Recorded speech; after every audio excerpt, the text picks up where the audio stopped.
Wait, you don't take notes? Lamont suggested earlier that we do games that we what was it? Games we didn't like. And I expanded upon that and said we could do games we didn't like but finished anyways. But then I said no, we can't do that because Adrian wouldn't If I have don't any like it, I don't at finish it. all. Yep. That doesn't apply to me. Even if you do like it, you don't finish it most of the time. That's not true. I have to No. really like a game to finish it. Man, I used to finish games all the time, but You know what? I when do you got actually believe that because I've seen your Xbox gamer score. what happened is all my kids grew up and they need my attention more so than when they were little. Believe it or not, you would think it would be the opposite, but it's not. It's all those extracurriculars.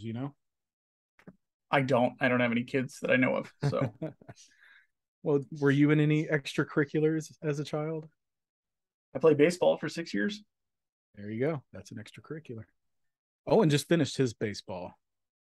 So I don't have to do that He anymore. finished his baseball. Mm-hmm. We also decided that you are officially at the point where you have enough kids to where it can be considered a pile of kids. That is certainly true. Won't argue with that at all.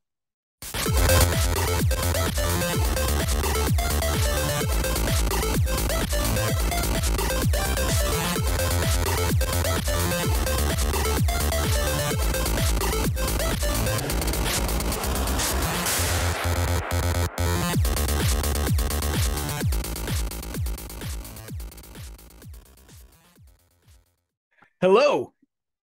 Welcome to the Pixel Perspective Podcast. I am one of your hosts, Adrian, here with my good buddy, JJ. What's up, JJ? What's up, man? Hey, I'm impressed. That was a really good intro. You did good that time. That was. I felt really Golf stiff, clap. so thank you. It was good. I don't know how to respond to what you just said to me, but thank you for that as well. You doing good? It's been a while, I'm doing man. good. I haven't talked to you in a while. We I have to talked yesterday. apologize. We literally just talked yesterday. Besides yesterday, I typically I'm chatting with you every other day at least. It's kind of your own fault because you're not on Discord It is. at all, and I am now. It's been bopping in there. So you informed me yesterday that I haven't been. I should have to Discord. inform you with that. Come on. Okay, so I didn't know I got signed out. I don't use Discord, to be honest with you, and but I'll jump on there and chat. I'm on it now. I noticed some conversation happening today. Yep. I was too busy to offer any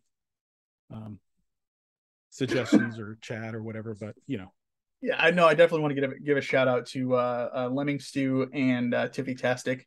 They're kind of like the because I mean we had people in there, but they're kind of the ones that like started rolling the boulder and then eventually just started talking and just super nice people. Stu, I've actually known him for a long time.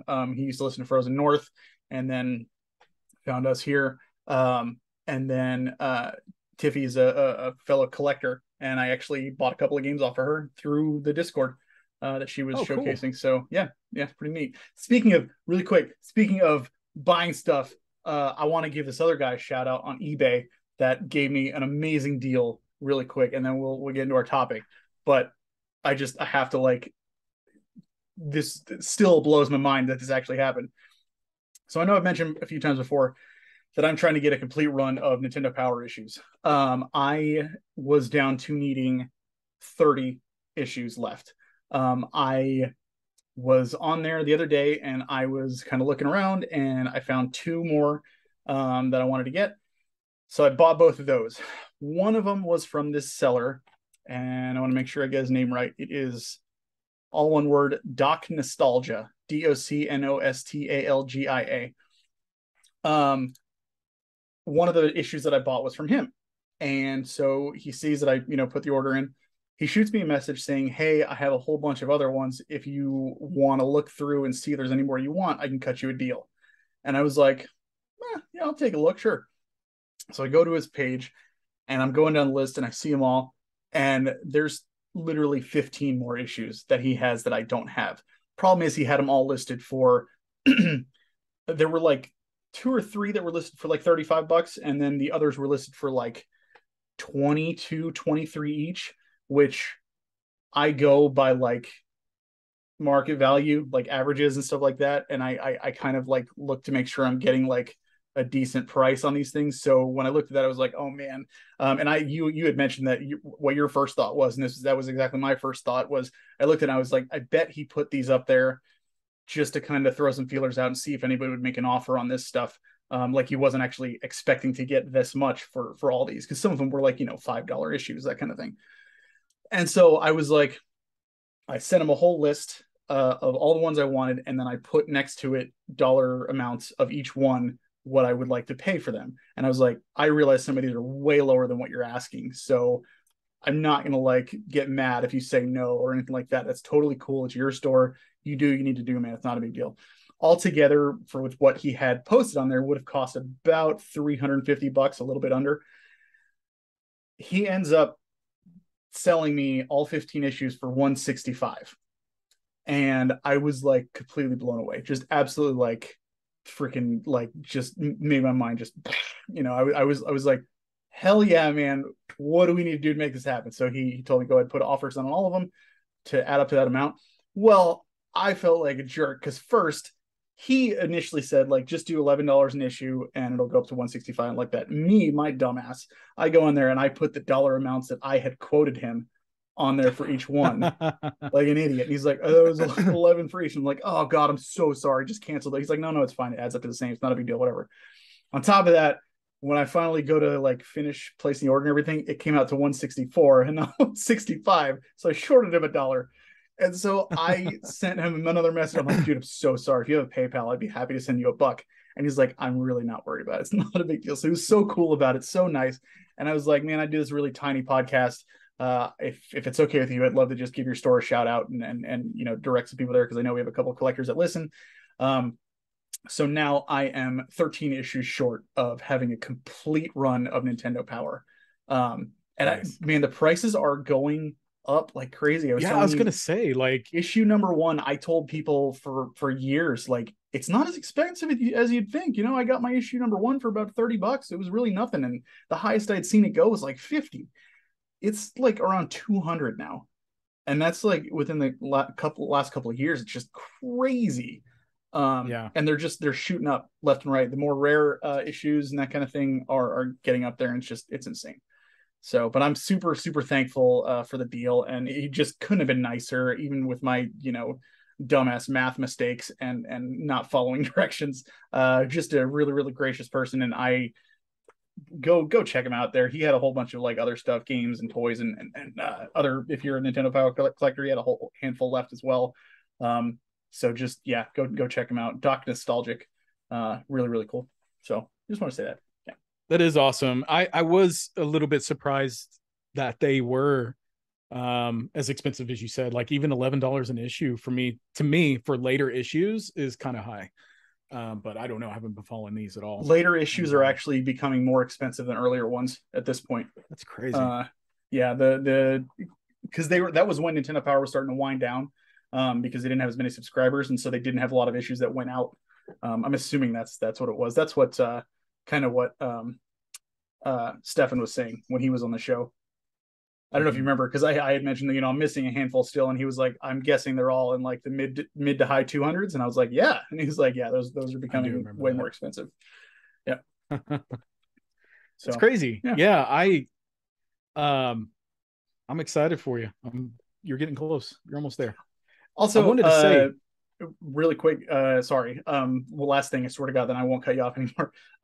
If I think this is going to be like a regular thing, if you're curious, we're streaming this on Twitch right now. So next month we'll probably do it the same way. You want to come over, twitch.tv/snowman02 SN0WMAN02. That's we're on there. We've got a few people in chat. Brian says this is my new favorite show on Twitch. Thanks, buddy. I appreciate that, and I appreciate you. Thanks, Brian. Okay, love it. I'm shutting up. If we're talking about eBay stores, and I'll be quick, I've been going through thinning out some of my collection. I'm not really selling things off of my shelves or anything, but things that I have out in my garage, and extras, nothing great, but I've been selling a lot of stuff, and nothing, no, very few cartridge based stuff, I should say. It's mostly odds and ends, manuals. There's a strategy guide, other games that maybe I don't need. Anyway, I'm throwing them up there, trying to come up with money to pay for my Steam Deck, which I should be getting soonish. They just moved up the dates, so Steam Decks. I'm in the phase that ships anywhere between July and September. So, and I didn't have the money for it yet, so I've been trying to free up some money for that, but also for Retropalooza, because that's coming up as well, and I want to be able to have some spending money while I'm there. And the best way to do that is to get rid of some of my extra stuff, because I have a lot of it. I've been throwing that up on eBay. If you're curious, it's Bertazoid, my store name. I've been a member of eBay since 1999. That's crazy. I didn't know that. I went on there and I was asking the customer service a question about something that I had sold. And they said, "Thank you for being a loyal member for 22 years." I was like, 22 years? It's been that long? And I looked on it, and sure enough, I've been a member since 1999. That's crazy. Hell yeah. Anyway, I thought that was a cool thing. It's rare to find anybody who's a member of anything on the internet since the 90s. Everything's gone away, but eBay's still here. Anyway, that's all I got. We're changing the sounds format. Like a good segue. It is a perfect segue. I just wanted to announce that we're changing the format for this episode. We're just trying something new. We're going to jump straight into the topic and then save what we're playing to the end of the show, just to see how that goes for us. So today's topic, we are talking handhelds, history of handhelds, our experience with handhelds, and it's my idea. Obviously, if JJ makes his faces over there. I am a big fan of handhelds. I've always been a big fan of handhelds, but I'd say even more so. But I am super excited for the Steam Deck, and being able to play PC games on a handheld device is just the coolest thing ever to me. So with that excitement, I thought it would be a cool idea to explore, our past and history with handhelds and handhelds in general. So I'm making a prediction that by this time next year, Adrian is going to be asking on every new game that comes out, is it coming out on mobile? Is it Steam Deck verified? That's what I'll be saying. Is it Steam Deck verified? I don't know, dude. It's changing my perspective on where I'll be purchasing and playing games. To give me the option to play in portable mode fits my playstyle so much better. And I know I say this all the time, but man, even games like Elden Ring and some more heavy hitting RPGs, The Witcher 3, things like that, to be able to play it on my handheld is just hits me right here, man. I'm just ready to do it. You don't like going to the movies, do you? What's that? You don't like going to the movies, do you? I love going to the movies when I can. Why? Why not just sit at home, watch it on your little tiny portable screen? It's the experience. So for me, let me try to explain this the best that I can. And I've explained. I don't mean to start this topic off by just dogging everything about portable gaming. No, I get it. It's different. And I see where you're coming from. I used to prefer playing on TVs too, but as my time is more limited these days, it's just easier for me to pick up and play something. That, and when I'm wanting to just sit down with my family or something, it's easier for me to sit on the couch while we watch the show or a movie or something, and then I can play something in the while we're doing that. That's fair. I say that, but that I don't do that very often. It's more that I don't have time to play games throughout the day until it's time to wind down. And when I go to bed, I get an hour or so of playing games before I fall asleep, and that's where I get most of my game time in. Go ahead and kick it off. I just heard my doorbell ring. I'm gonna go grab that really quick. One sec. Go for it. Yeah. So talking about handhelds, I am super excited about the Steam Deck, and this has just motivated me to want to talk about the history of handhelds and why they're so important to me. So starting that off, one of the first ones that I remember playing is a football game, and it's basically it's a standalone football game that has these little red dots, and you move your character. You're basically your guy who has the ball, and you have to avoid these other little dots. And it's super basic, super like old fashioned. I remember getting it. My parents found it at a garage sale and bought it for me, and that was like my first experience. You missed that probably, JJ, or did you hear me? It The was foot. cutting out. I had an So issue there's of a Nintendo Power show up at the door. um, you know that old football game, and it was these little red dots on a screen, and the Yes. screen looked like a little football field. Yeah. They did a re-release of them like 10 or so years ago, but that was my first experience with handhelds, and I used to love playing that game. I got to the point the way it works is you're the ball carrier, and you have to avoid the other little dots and get to the other end to get a touchdown. But you could keep going, and if you reach the end, it'll put you back at the left side, and you just keep going. And I got to the point where I would, every time I got the ball, I couldn't be touched. Like I was dodging everything, going as fast as I could, and man, I played the heck out of that. I loved it so much. Fair enough. um Okay. but also, like, not just that, but there was a Donkey Kong Jr. mini arcade. Have you ever seen these?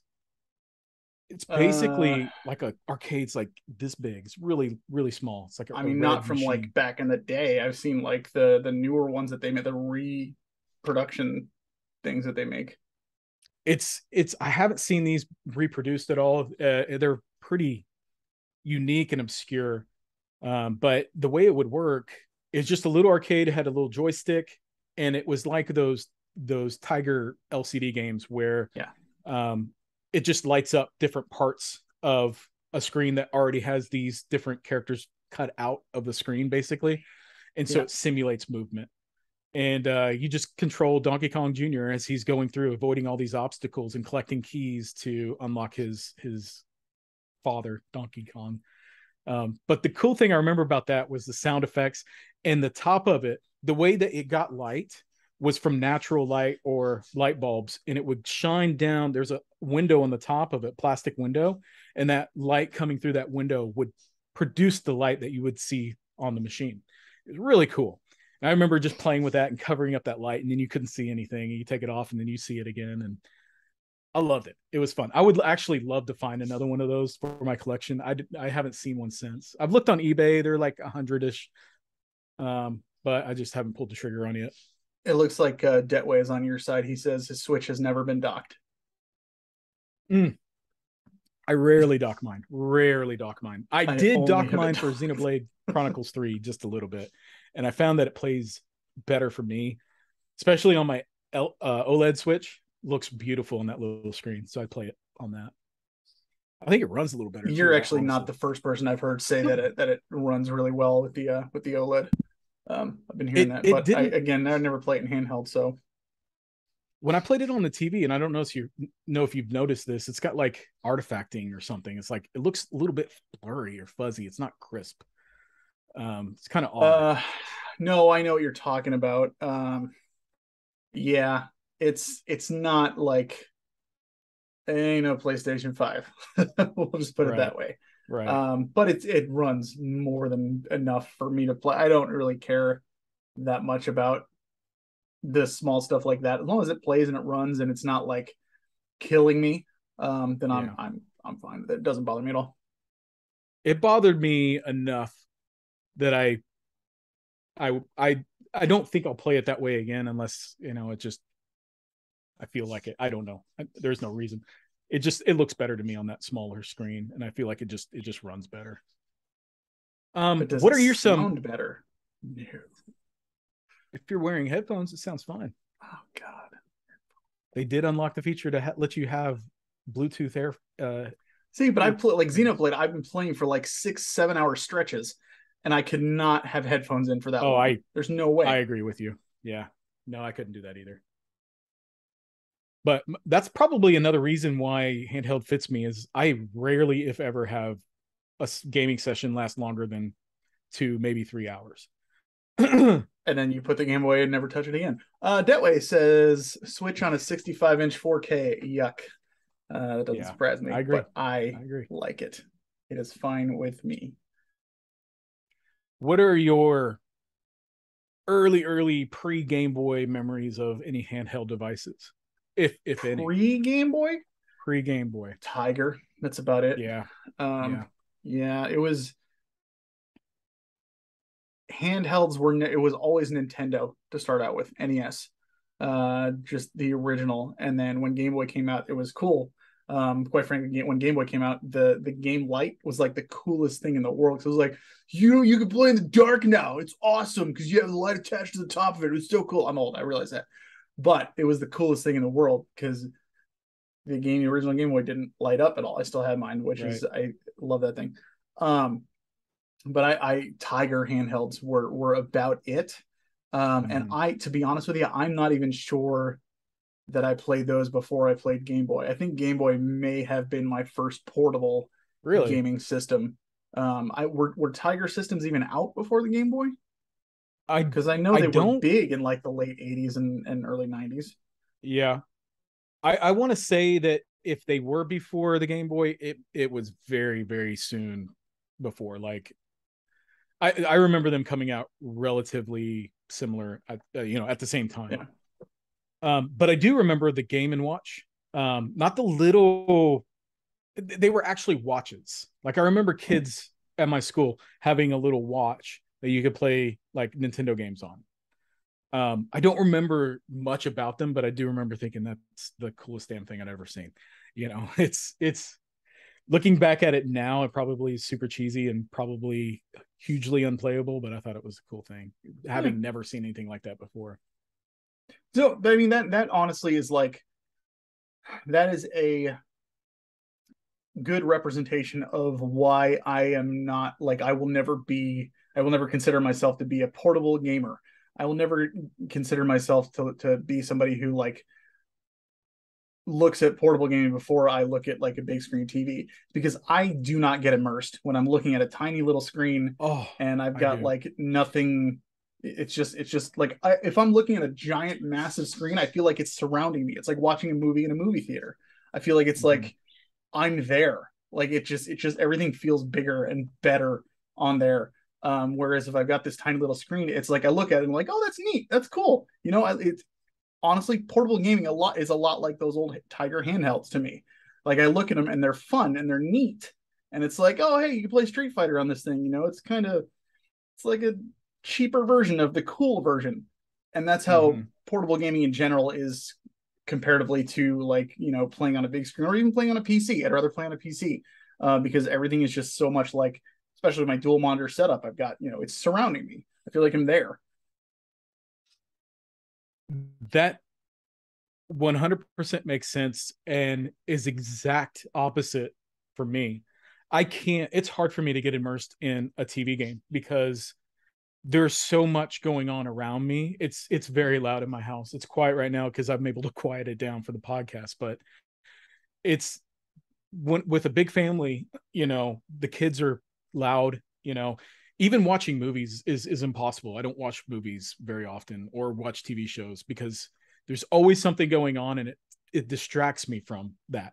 Whereas if I'm playing on a handheld, I can go somewhere that's secluded. It feels more intimate. It's like it's just me and the screen. I'm having like this close to my face anyway, so it's just like if I was sitting on a couch and the TV was a further distance away, the screen size is relatively the same. You know what I mean? Brian, he's And using I your visual feel real estate argument. O'Brien has him this and I argument too. him and I used to argue about this all the time, like back when we did Hell TFN. yeah, Brian. Because That's he would right. always just say like, you're looking, it's the same visual real estate, it's taking up the same amount of space Yeah, in it's your field true. of vision and stuff. No, I mean it is true. It's just it doesn't feel the same because when you add everything up together for me, like the sound and everything, because I think the sound on those things is cheap and I don't like wearing Yeah, headphones, so I yeah, that is a big part of it. yeah. So, but No, yes, I he used to I say the get exact that. same thing. Well, it's funny that we have a similar opinion, just opposite. The immersion is better for me on handheld, and it's better for you on TV. That's interesting for me to hear. I hadn't thought about that. Oh, he did. He says the same visual real estate is true, but the feel is different. It's about feel. I'm Yeah, not sure. Do you mean like the feel is better on handheld or the feel is better on the big screen? I think what he's saying is the feel like that like I said, that intimate relationship, like it's just you in this handheld. You can go to a room that's just Well, quiet, you just say whatever. you can sit on the toilet and play video games. Come on, we're all You can thinking it. That's what you absolutely meant. sit on the toilet. That You can is say it my out friend loud. It's room. fine. We all do it. That's the whole reason we all miss instruction booklets on games. Come on, let's be real here. Yeah, right, right. Oh, Brian says, no, I hate handheld. We absolutely did used to argue about that though. And I remember when it was when Xenoblade came out, the original one. And I used to be like, would you play Mass Effect on a little handheld, big, giant, crazy, like expansive game? And he's like, yeah, I would. I Straight would. face and all. And I was like, you mother. I would. Yeah, I used to get so mad for Actually, it. that's a great idea. I have the Mass Effect Legacy collection. I will play that on my Steam Deck when I get He says he hates handheld because he has huge paws. It's not comfortable for him. So it's because of his big I hands. get That that. makes sense. Yeah. That's a big reason. That's one of two reasons that I will never like I hate playing any games on mobile. One is I hate touchscreen for video games. I think it's the Yeah. worst thing ever, especially with like using a D-pad on there. It's awful. And two, same my hands are just way too big for that kind of thing. And it's like if I'm sitting there playing a game on my phone with my hands, and I'm aware you can buy controllers for your phone, but I think when the controller is bigger than the screen itself, that just defeats the whole purpose and is so stupid to me. I just don't. It's just so dumb. Yeah, I'm right there with you. That's why I'm not crazy about it myself. I do enjoy mobile games if they are done right. Like Pokemon Go, I think is an ideal mobile game. It's just a quick pick up and I'll give that play. to you. There's no, Yeah, yeah, there's nothing you need to do there. I like simple you're not games like moving anywhere. You're solitaire. not controlling anything. Right, It's just exactly. like But it's still pushes a, and flicks. right. It's a fun gaming experience that doesn't require, any intricate movements at all. Yeah, But like solitaire or puzzle games in general, I think are pretty fun on the on a mobile. I also like trivia games, like any you're the game where you just push a worst kind of button. gamer. Oh my god, I can't believe I'm doing a podcast with you. Oh I god. am a regular Pokemon Go player. I play it daily, which is crazy to Yeah, I'm say, well but aware I do. because we were trying to take down bosses in freaking Elden Ring, and Elden you Ring, and your yeah, damn brother were yeah. like, "Hold on, there's a Pokemon event going on. I have to catch with the guy." And I'm like, "I'm fighting this boss right now, dying, and you're not Do helping. you don't Why?" understand? You don't understand. It's more important to catch that legendary Pokemon in the It's not gym at than it all. It's is not. to beat Not that even a boss. little. No, no, it's not even That remotely. legendary was only temporary. I can do the Elden Ring boss anytime. We're Anyway, still waiting on you to do the Elden Ring bosses. Quite frankly, yeah, I really want to go back and play it again. I've been wanting to play it. Honestly, I haven't played much, and we'll talk about that later. But anyway, let's talk about Game Boy. What's your experience with Game Boy? Your earliest memories? my earliest memories. Two games. One is the original Super Mario Land. Mm-hmm. Tough game. It's really, really hard. And then also it's just called NFL football. And I used to play that game all the time on there. I love it. And then one is the game light that I brought up earlier because I thought that was the coolest thing in the world. Just the accessories that the Game Boy came out with were so ridiculous and over the top. Like if you had everything, it was like, it looked like a freaking Sega CD setup with like Yeah. just the different add-ons and all that crap. It was crazy. But the game light when that came out and it was like, you don't have to be in a lit space now to play this because you want to be in your little private space with your screen like with the lights out and just gaming over there, and you couldn't do that unless you had a light source there with you. So when Is that the thing came game out, that light was you're great. talking about? Is it the one that has the magnifying glass on it too? Yes, and it slides onto the Yeah. top, and then you just click the light on, and whoosh, it's right Yep. there. Yep. I think I have the one of early those. version didn't have a magnifying glass. I think it was just a light. Okay. Um, but yeah, there is a thing with a magnifying glass on there too. I think it was a later version. And then there was so I don't know if I mentioned this in the show before. My mom is from overseas. She's from the Netherlands, and my cousin over there had gotten a Game Boy at one point, And at this point, I was playing like Super Nintendo, and I had moved on. I had matured from the Game Boy. So I mean, I still had it, but I wasn't playing it as much. He had just gotten one, but he didn't have a lot of games for it. So my mom asked me, "Can we send like a handful of games of mine over to him, and then he'll send them back in a few months and stuff?" And I was like, "Yeah, that's fine." This is when I was like, I don't know, 11, 12, something like that. Mm-hmm. And so it was about 10 to 15 games that she sent over to him, and it got lost in the mail. Um, Oh and man. it's, yeah, still to this day, it breaks my heart. She felt really bad, and I know it's not her fault. I know she was just trying to do a good thing and whatnot and everything. And it's just Nobody it wins in that sucks. situation. No, I know it was just awful. So he never got him. I never got him back. It just completely got lost in the mail. Uh, yeah, and Wow. I remember two games that I really liked out of it. One of them I've gotten back since, the other one I haven't. One was Kirby, the first one on Game Boy, which I really liked playing. And the other one was RC Pro Am, which is one of my favorite NES games and one of my favorite Game Boy games. It is just super simplify, slidey racing, um, just going circles around the track, and it's just so much fun. I used to love that game so much, and I was able to get a copy of that as well uh, years later. But those are like my big memories with the Game Boy. Mine, it's hard for me to pinpoint like my exact memory of the Game Boy. I don't exactly remember when it came out. I do remember seeing it at the store, but not really knowing much about it. I don't think I even really held a Game Boy until much later on when I was in like fifth grade. Um, my teacher at that time had a Game Boy that she would reward us with. If we did all of our work or whatever, your reward was you get like some time on the Game Boy. And she only had one game on it, and it was Home Alone. It's like the worst damn game to have on I as your had that. reward Yeah. game. Do you?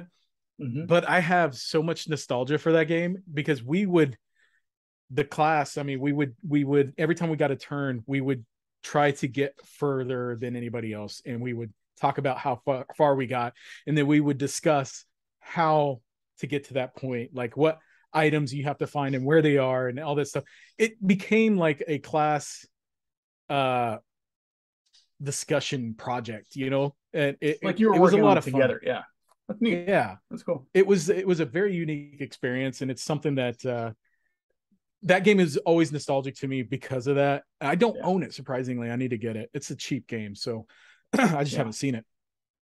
But I would love to go back and play that again just to try to remember Uh, everything we talked about. Deadway says no Tetris. Yes, I did obviously have Tetris because it came with it, I believe, if I'm not mistaken. I think Tetris is what came with the original Game Boy.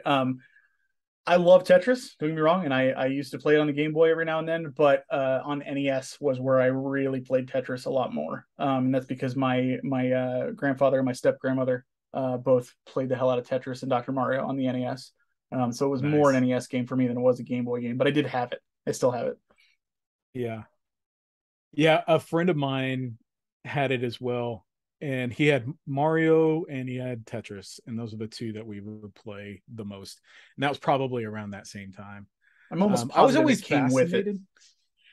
It seems like it did. Yeah. Yeah. I was always fascinated with the Game Boy. I thought it was a cool idea, but I was never super drawn to it because I thought the green background was really off putting and it was very hard to get a good angle on it so you could see what you were doing. And it never really appealed to me. But what did appeal to me was the Game Gear. When that came out, I was excited, super excited about the Game Gear, really wanted to get one. And I remember it was expensive and it was basically out of the question for me to get one. And then I also had friends who had one and it ate batteries like crazy. The Game Gear holds 6 batteries, and those 6 batteries don't last very long. Yeah. So It was most of bad. the time, any of my friends who had a Game Gear, it we could never play it because the batteries were Mm-mm. always dead. I did have one friend who had the wall adapter, And so I was able to try it out that way. And they also had units at stores like Walmart and stuff like that. And I would play it Yeah. there. And I remember thinking, this is the coolest thing we've got. It's a backlit screen, color, full color. Um, why would anybody buy a Game Boy? It was beyond me why anybody would want a Game Boy over a Game Gear. You know, it was just. But Because they there could was play it for enough. longer than half hour. Exactly.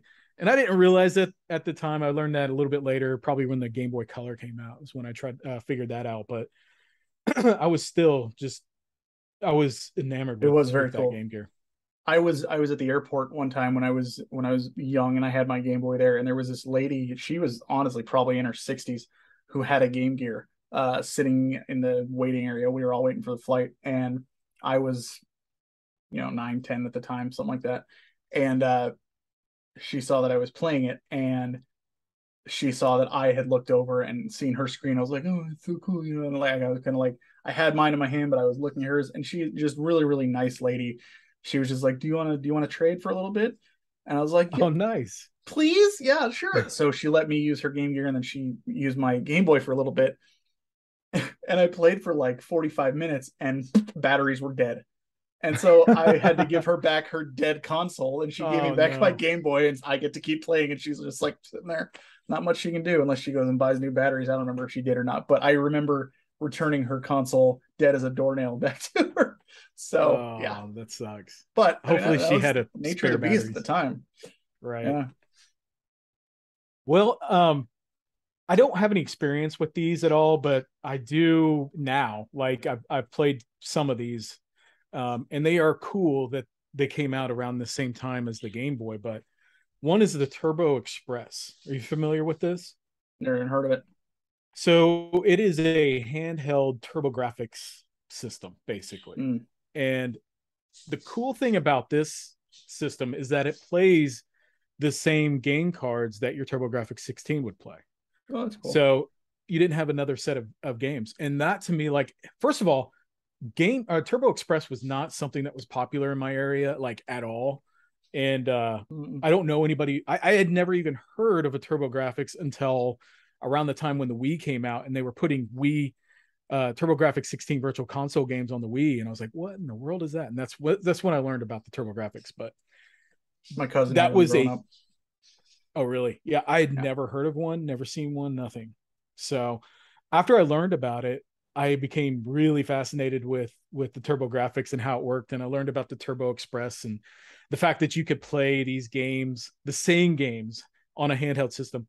If that was a thing that came out when I was a kid, I would be, or if I knew about it, I should say, I would be just floored with that idea. And that would sway my purchase decision immediately, like begging parents, give me a TurboGrafx with a Turbo Express for Christmas. That is just the coolest thing. Another one is the Atari Lynx, which came out around the time the Game Boy Pocket came out. I want to say around like mid '90s. Do you have any experience with that at all? No, but I definitely have experience with the Game Boy Pocket. I don't either. I knew of it. It was one of those systems that again I would play in stores like Sears or something like that, where Yeah. they'd have a demo unit set up. But I didn't. I don't remember the games being that cool to me. They were mostly like PC games like Doom and stuff like that. But yeah, I don't have a lot of experience with that. I would like to get one though to put into my collection along with the Turbo Express. My goal for my collection right now is to get those handheld systems, um, those unique ones like that. So I'm aiming for that. So anyway, Game Boy Pocket came out around that same time. Tell me about your Game Boy Pocket experience. I mean, I may have mentioned. I'm pretty. I know. I'm almost positive I made a video about it on YouTube. Game Room Revival. Uh, if Detway says the Batman game on Lynx was good. I've Was it? never played it. Hey, Tiffy Tastic just joined the chat. What's up? How's it going? So I think I have, like I said, I think I brought this up on my channel before, but Pokemon. That was the intro to Pokemon for me. And I remember getting those Nintendo Powers when Pokemon first got announced and thinking that sounded like the coolest thing in the world. I'm gonna get to play these games, collect these monsters, go out in this world, and then trade with my friends and everything. And I was so excited. And then I realized I don't have any friends that have Game Boy, much less want to play Pokemon. So I Yeah. was like, what do I do? Crap. So I did what any other sad, lonely kid at that age would do. I bought a Game Boy Pocket and Pokemon Red so that I could trade with myself in order to get all the Pokemon on Pokemon Blue. And that's what I did. So that was I know I'm far from the only person who ever did that, but I always just made me feel Yeah. like, man, I wish I knew people back then who played those games because I would have had a blast getting to do that. The only I knew one other kid who played, and I kept asking him to trade, and all he wanted to do was battle. And I would always battle him, thinking maybe he'll be nice about it this time. If I just battle him a few more times, he'll be like, "All right, cool, you did this for me. Now I'm gonna trade for you." No, he never did. All he did was just want to battle me and beat the absolute shit out of me. And beat the shit out of me, he did, because I would have my level like 40 guys in there, just a whole party of different Pokemon that I thought looked cool. And he had a party of like 5 Mewtwo's and a Gengar, all at level 99, and just decimated me every single time. And I was like, this is Yeah. the same story every time we play, man. I just want to get like, a Weedle from you. Can we do that? Like, please? It's just I just frustrating. want to catch them all. So I ended up having to trade it myself. But I never went back to the original Game Boy after getting the Game Boy Pocket because it was so handy. Screen was a little bit bigger, and it was just nice to have that little pocket sized Game Boy with me, because the original was great for the time, but man, it was bulky and just like you couldn't carry that thing around with you comfortably. There was no way. Um, Yeah. yeah, it was brutal. But Game Boy Pocket, I played the hell out of Pokemon on that thing. Yeah. And that was at the time I put in, I think my game clock was like 182 hours or something like that on Pokemon Blue. Um, and that was like the most for any game I'd ever played at the time. It was just mind blowing to me that I put that much time into it. I just loved it. And I Into a mean, I was handheld. like, Yeah. I never even really got into the show or anything like that, but I had like the Nintendo Power magazines where they had the little mini comic books on the inside and everything. And I have them all Mhm. collected again now, which is great. But yeah, it was, I loved that system just for Pokemon. That's it. Yeah. That's interesting. I did not have a poke. Well, let me just preface by saying I didn't get any handheld system until the Game Boy Advance, but the Game Boy Pocket. I remember when it came out, it was heavily advertised everywhere, and I remember Yeah. thinking, why? The Lynx plays games in color, the Game Gear plays games in color. Why can't this new Game Boy iteration play games in color? And that was just like, sure, you made it smaller, but that was completely unappealing to me, and I wanted Yeah. color games. So that whole idea of the Game Boy Pocket just seemed like an idea that was too late, in my opinion. But it wasn't that long after the Game Boy Pocket that the Game Boy Color came out. Yeah. I want to It was say a it was very like short with window. like a year, Yep. two at the most. Um, but yeah, the Game Boy Color came out, and I was like, finally, this is the thing that I want. Like, Yep. I want this.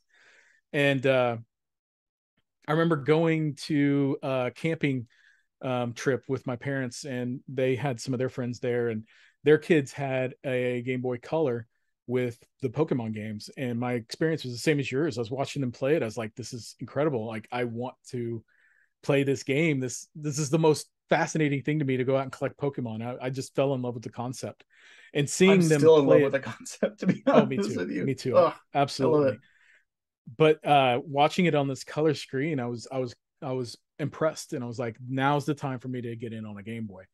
But I didn't have money to be able to buy one, so I didn't get That's one. fair. But shortly after that, my younger brother got a Game Boy Color, and he got Pokemon Yellow, Metal Gear Solid, and there was one more, like a Bug's Life or something like that. I don't remember. Um, Metal Gear but Solid, or was it just Metal Gear? it's the Metal Gear that came out with Game Boy Hmm. Color. I think it's Metal Gear Solid. I'm pretty sure it's Metal Gear Interesting. Solid. But it looks like the older Metal Gear games, but Yeah. it's got the codec like it's Metal Gear Solid. That game is actually pretty valuable right now, and I wish I still had that, or he still had that. Well, it's long gone. I have no idea what happened to it.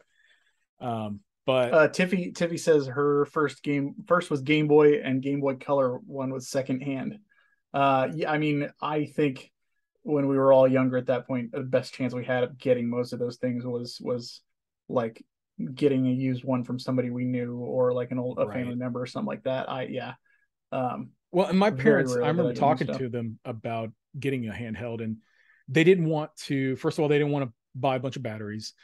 Secondly, they didn't want to have us fighting because I was also one of four kids, and they didn't want us fighting over the console. And it was just easier to buy a TV console that we could play versus buying the handheld, and that's the Yeah. reason why we never got it.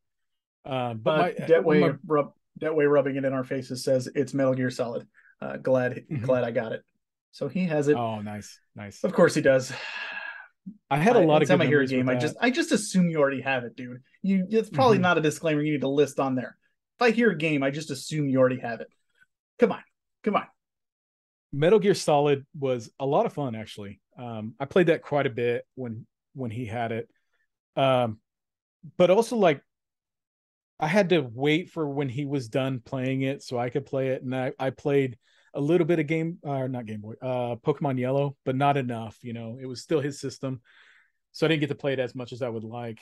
Um, oh, he also had a game called Little Nicky based on the movie. That game was awful. It was so bad. I didn't even know that had a game. I'm not surprised, but wow, that's funny. That's the Adam Sandler one, right?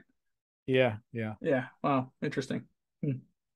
So yeah, I didn't have a lot of experience with the Game Boy Color, but my nostalgia for the system comes from my brother having it. He had the lime green one, and Yeah. yeah, it was cool. Did you get a Game Boy Color? Oh yeah, yeah. I got a Game Boy Color. I actually still have the box for that one, Do you? which is pretty cool. Yeah. I have I want to say it's green. I'm not like green or teal, one of those colors.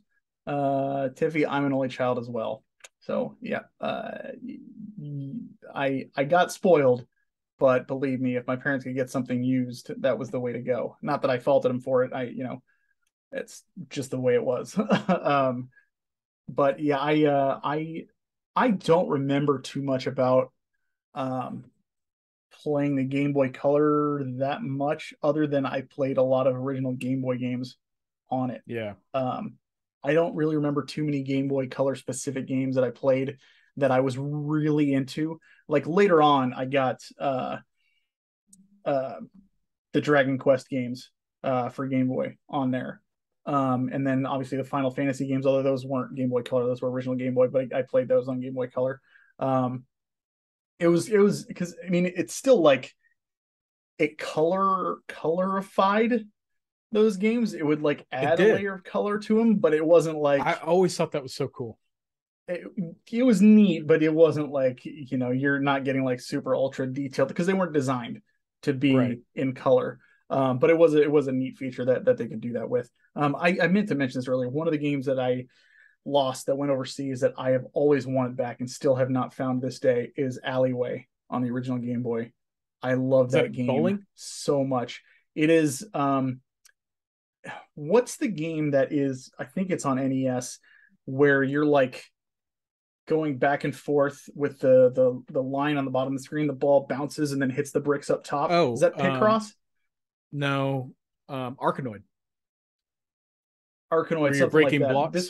This was Alleyway. Mario's face was on the cover, and you're breaking like Oh, pictures of Nintendo characters and stuff, I know what you're talking going about. back and forth. And I used to love that game so much, and I lost that in the overseas mailing incident.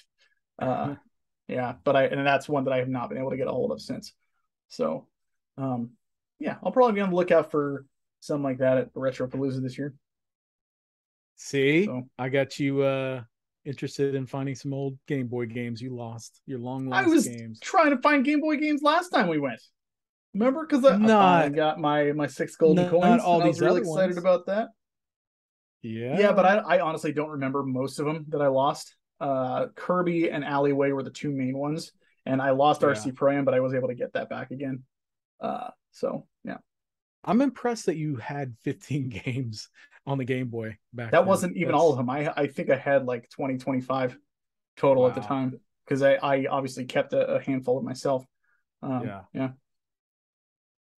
Well, next up is the Game Boy Advance. The Game Boy Advance was, oh, to me, it was a huge leap forward over the Game Boy Color.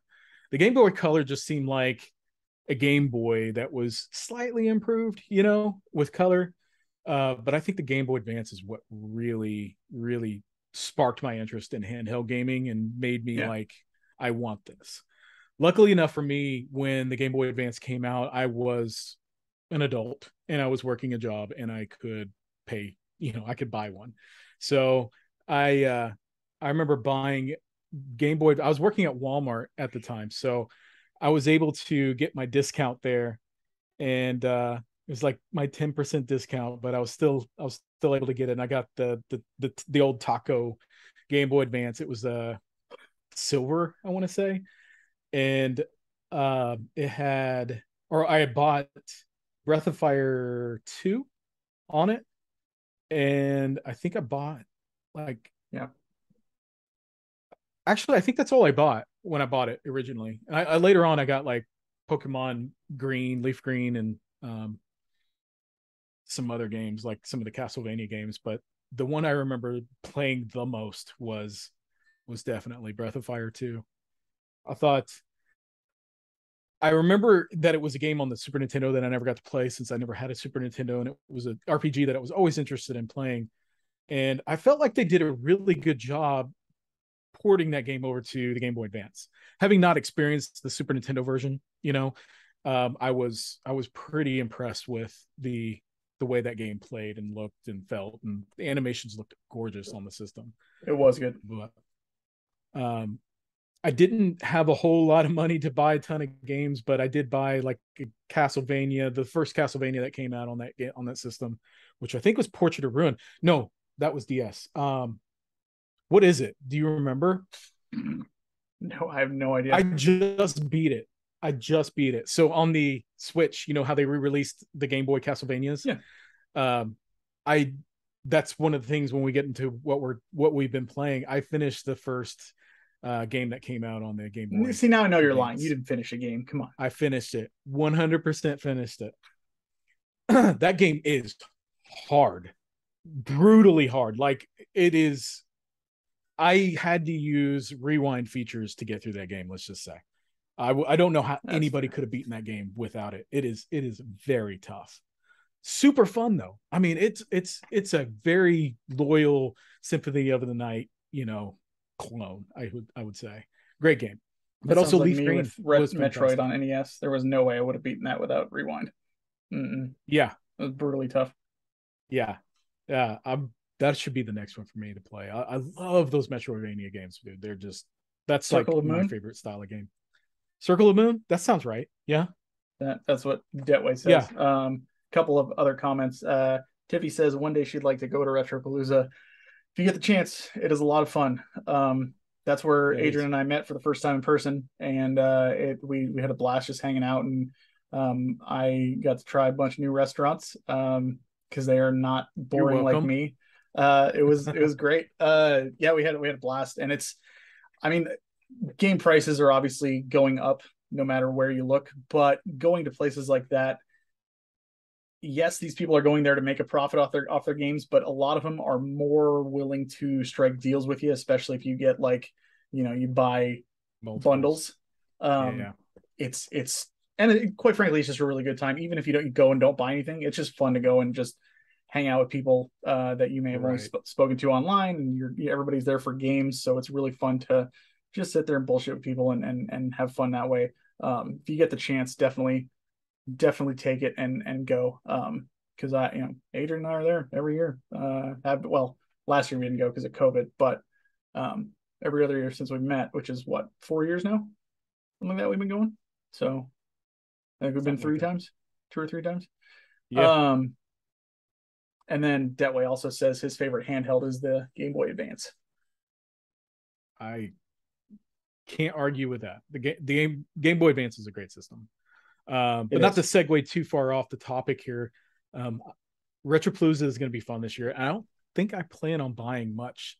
I might go there with, a game that I will buy, but other than that, I might find some cool rarities, obscurities. But I'm going I for Wii just U. okay. I don't have a lot of money to spend on games. Not right now. The game prices are just outrageous. Yeah, So I'm going to pass on that. Still looking forward to going though. It's an absolutely. experience, definitely. Yep. You can Um, go not buy a single so thing, you can still have a fun time. exactly, I agree.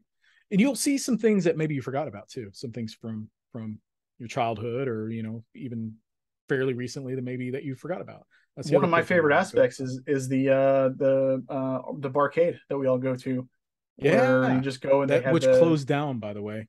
Did it really? No. Yeah, Oh yep, man, it did. they would just have all the machines on free play, and you just go and you pay for drinks, and that was it. But you get in for free. You can play as much as you want, and then you have some little kids kick you off the machine that you're about to beat because they are leaving soon. Oh Um, my gosh, did we tell that story? it was That's dicks. hilarious. Yeah, we told it in one of our first episodes. Oh my Those gosh. dick kids making us feel We were guilty. trying to beat this gun game, and these Yeah. kids wanted to play, and a parent came up and basically kicked us off the machine so their kids could play it. We weren't even on it that long, maybe like 10-15 minutes. But we That made up for irritated it the me. following year with uh you, Amy, your brother, his girlfriend, and myself, all five of On us X-Men. playing X-Men. That was Yeah, so much fun. We played through the whole game and it was just such a blast. Just it was co-op fun. X-Men. Everybody's all, huddled up really tightly, trying to control their characters, and it was Yep. so much fun. It's a blast. Uh yeah. So what's your experience with the Game Boy Advance? So I'll be perfectly honest with you. Game Boy Advance and Nintendo DS, both of them I bought towards the end of their life cycle, and it was mainly because I wanted to go back and play games that I had missed on there. I did not pay any attention to what was coming out for them. I've never really been big into like I almost called it mobile gaming, portable gaming, same thing, right, Mm-hmm.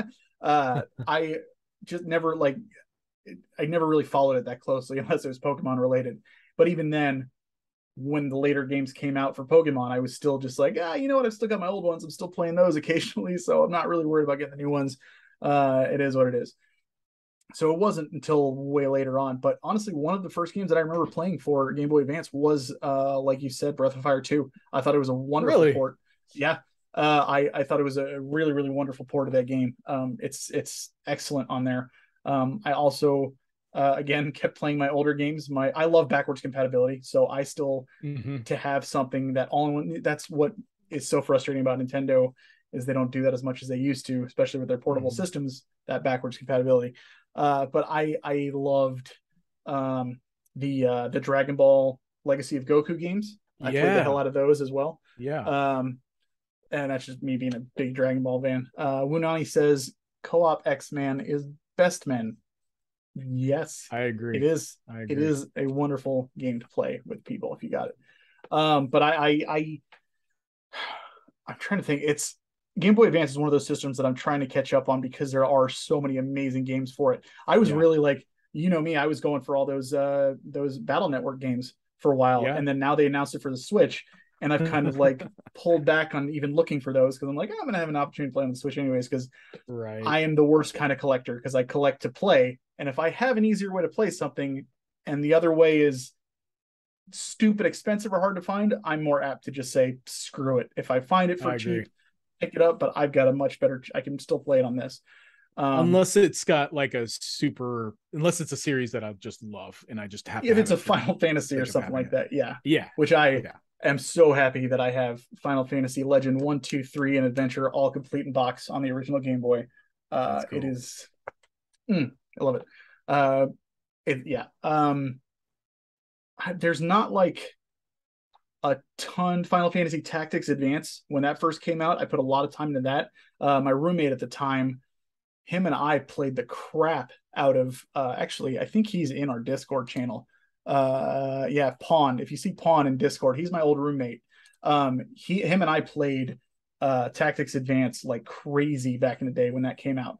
And also, I did actually use Game Boy Advance SP and my Game Boy Advance for Final Fantasy Crystal Chronicles on the GameCube, hooking that up to the system with the link cable and playing it on there. I thought that was a cool feature that I never forgot went about that. anywhere. Yeah. But yeah, I me did and that three other too people, for we had a full setup for it. It was great. I remember specifically getting games that had that functionality, like Crystal Chronicles and also the Pac-Man game that came out. The Zelda Four Swords game had Yeah, that functionality as well. I was totally in love with that, and that was such a cool thing. The Pac-Man game was awesome. Like the ghosts could use the Game Boy and control where they are going on the Game Boy, so you couldn't really see. Or actually, no, what you couldn't, or was it the other way around? What it was is like one screen couldn't see where Pac-Man, the ghost couldn't see where Pac-Man was. I don't never know, played it. but it was I a cool believe you that it's feature. awesome. It's a lot of fun. Amy and I played a ton of that when it came out. But yeah, I would agree that the Game Boy Advance is one of my favorite handheld systems for sure. I've It's been on excellent. a Yeah. recent kick to collect a ton of those games. I have all the Final Fantasies back there, all the Dragon Quests. I have most of the Pokemons, not all of them. Actually, no, I take that back. I don't have most of them. I have like What Dragon two Quests of are them. on Game Boy Advance? Actually, those are Game Boy Color, aren't they? Never Game Boy mind. The Color and Game Boy then Color DS version. Yeah. and 3DS. Um, then like I don't know, some other games like I don't remember now. It's fine. Anyway, I bought We're talking about the systems themselves. it's You're okay. it's a great system. Before we get into the next line, I wanted to talk about a few other obscurities, namely the Neo Geo Pocket. Did you have an experience with this at all? Nope. So my only memory of the Neo Geo Pocket was I was working at Toys R Us when that system came out, and I thought it was like a cheap Game Boy. The box, the packaging looked cheap, the console looked cheap, everything about it looked cheap to me, and so I just ignored it, honestly. And it wasn't until fairly recently when I acquired one at a garage sale and I started playing it that I was like, holy cow, this is not a cheap system at all. This is a very cool system. Um, it feels good, it plays good. I have had Bubble Bobble on it, or not Bubble Bobble, Bust a Move, and I played so much Bust a Move on my Neo Geo Pocket Color. It's really cool. It's got this clicky little analog stick that feels great. The buttons feel good. It's a good little handheld system. Another one is the N-Gage. Do you remember that? I remember it, but I don't have any experience with it. I know what you're talking about I though. don't have any experience with it either, but I remember when it came out, it was like the idea of it was cool to me to have a cell phone that could play games because, at that time all you had was like Snake, on your little Nokia phone. So being able to play Tony Hawk or Tomb Raider on a phone was an interesting idea, but um using the number pads or whatever, was odd. And then also you had to, whenever you use it as a phone, you have to hold it sideways. So it's like, imagine taking a Game Boy Advance, flipping it on its side and holding it up to your phone that way or your ear that way. It Yeah, was really odd. But I was fascinated with it, but not fascinated enough to get one. But I sure. thought it was a cool idea. I'd like to get one now just to tinker around with it. Um anyway, well, let's get into the next generation here, which would be the Nintendo DS. Um what's your earliest memory or experience with the DS? Uh, Again, I got it late in the life cycle, so it Mm, wasn't like, but it was for uh, what was it? That was it Pokemon Black and White that came out for that? I think so. Yes, it yeah. was because I got the Pokemon Black edition of the of the DS, um, which I gave to my cousin, and I'm kicking myself because that thing was so cool. Uh, but I mainly got it for Pokemon, and that was it. I had no interest or anything before that. And again, once I got it, it was one of those things where I was like, oh, I mean, there are a lot of really cool games that I need to check out on this thing. Um, and eventually you got like the Dragon Quest games and Yep. a handful of the RPGs on there and stuff. And to be honest with you, the DS and the 3DS kind of blend together for me, because most of what I played, even if it was a DS game, was on the 3DS.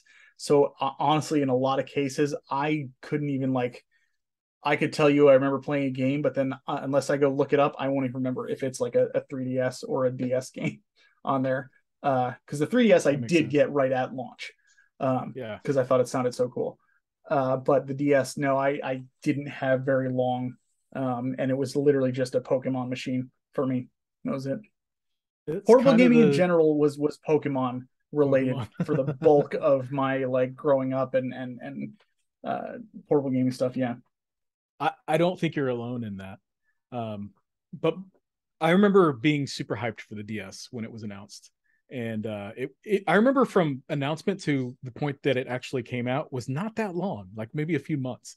yeah. So I do remember wanting one really bad. And I went to my local GameStop. I was going to college at that time. So I didn't have a lot of money again, but the I went to the GameStop and they had just like a month after the system came out, somebody had already traded in their system and they had it sitting back there. And I was like, awesome. I can buy this new DS at a lower price, you know? And here it is right here. I still have it. It's the original Nintendo DS, not the Lite or anything like that. And man, I loved this thing. I played it so much. I don't remember the first game I bought for, but I want to say it was Mario 64. Um, they re-released Mario 64, but they added some characters in there that you could play as, like Luigi and Yoshi, and I think Wario was even a playable character. I think you're right. Um, Yeah, and I remember buying it almost specifically to play that. And I love the idea that I could play my Game Boy Advance games on it with a better looking backlit screen, because I never bought the SP or anything. I still had that original Game Boy Advance. yeah. So I felt like I was getting to re-experience my games in a way. Um, and I think another big reason I bought it is because they re-released Resident Evil on the DS, the original Resident Evil, and that was super enticing to me. So I bought that and played it to death. But also like the Pokemon games, you know, those are the ones I played the most. The Castlevania games again were some of the ones that I loved playing. Um, those are the ones that stand out to me the most. I don't remember much more that I played on the system. I'm sure if I went But through my library, I'd be like, oh yeah, this and oh yeah, this and oh yeah, this. There's a lot that I have that like I haven't even touched yet though. The DS and 3DS is a I have a big library of those games. yeah, well, shortly after the DS came out, the PSP came out, and I was even more excited for the PSP than I was for the DS. The PSP to me was just, it looked like you could play PS1. Some of the games look PS2 ish, I'd say. Uh, but it was cool to be able to play some of my favorite PlayStation titles on the PSP. But also the PSP was a really good system if you were an RPG fan like myself. And there was just a ton of RPGs that came out on the system. So that Mega Man and the Castlevanias again, you know, those were always the driving force for me. The Mega Man's, Castlevanias, and Pokemon on Nintendo systems. But uh, I remember getting a PSP, and I had both the Nintendo DS and a PSP, but I couldn't buy any games for it. I was like, I'd save up, buy the system, but not be able to buy games later unless they went on sale or something at GameStop. But I remember specifically one time I was waiting in line. This was a little bit later on, waiting in line to get an Xbox 360 at Walmart, and I was playing my DS, and I got done playing that and pulled out my PSP and started playing that. And I remember the other dudes around me. This is college town, by the way, so a bunch of kids waiting for uh, like we waited for like 12 hours in line waiting for this Xbox 360. But I remember everybody being like, weren't you just playing a Nintendo DS and now you're playing a PSP? I was like, yeah, so okay. They were just Pick a they were just side, bro. shocked. Yeah, they were shocked that I was Yeah. playing both and not just one. And I was like, you guys don't know me very well. Like this is my thing, man. I love gaming, and this is if I can have both, I'm gonna have both. So it was an interesting conversation that I had with them. But Yeah. yeah, the PSP to me was super cool. I wasn't a fan of the UMD discs. I thought that was I a don't think dumb. anybody was. Yeah. It was a really dumb idea, in my opinion. Um, I think it was maybe just a cheap way for them to be able to package games versus Yeah. trying to put them on a card. But it was just to have a handheld system that has a movable disc in it is just it's just really really dumb. But also like when you when I first got my PSP and I got that disc, I didn't know that that case around it had to stay on it.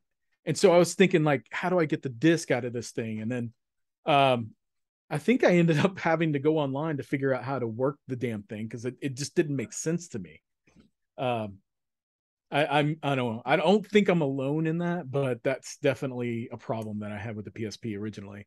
The other big issue was the memory cards were expensive. Not quite as expensive as the Vita, but they were pricey.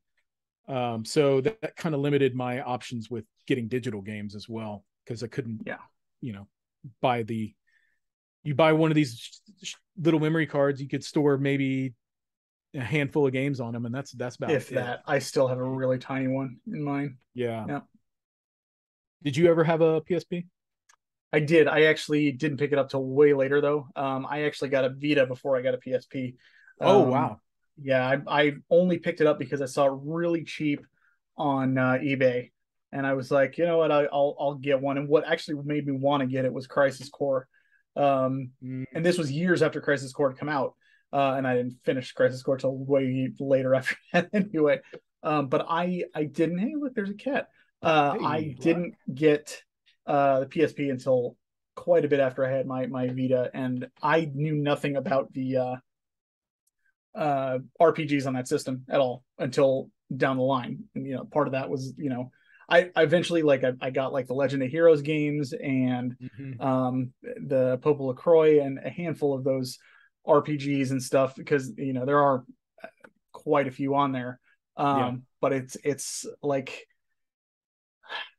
it is really what I really used it for a while was I thought it was cool that I could play Final Fantasy VI, Final Fantasy IV portably, Yeah. which was nice. Yeah. Because I could take them with me.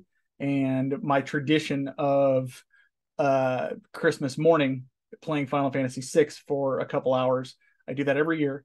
Was a lot easier when I had something portable that I could bring with me because I go over to my parents' place for the night and I stay there. This way I didn't have to bring like a console or something.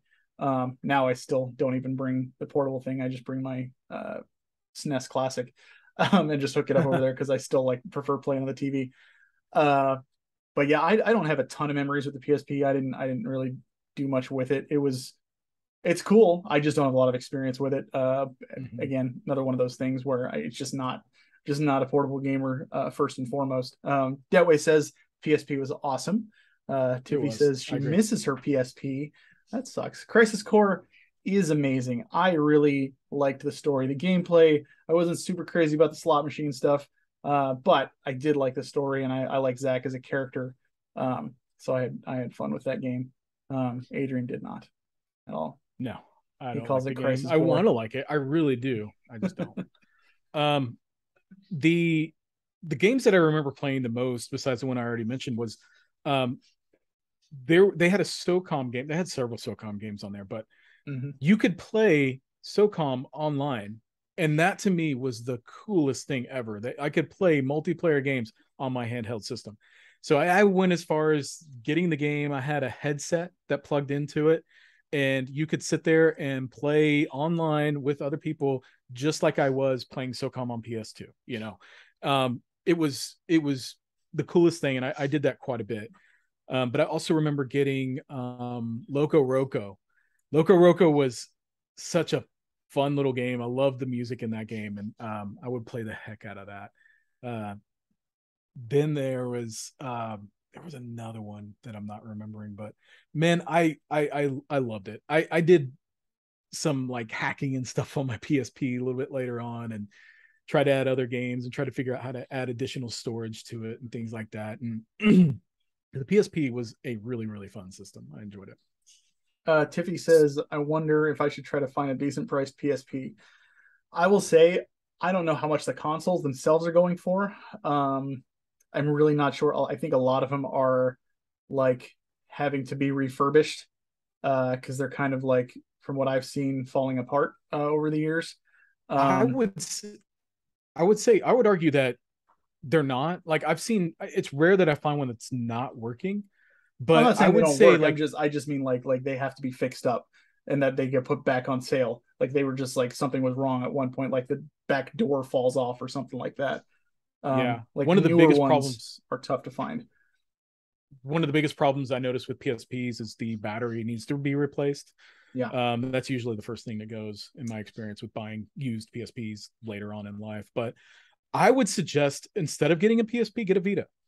The Vita plays all the PSP games. Now you won't be able to play physical media on there, but hacking a Vita is super simple. It's like the easiest thing ever. And you can hack it, you can load it with a micro SD card, put any PSP game you want on that micro SD card and play it that way. But if you want to play it the good old fashioned way, did they take down the store?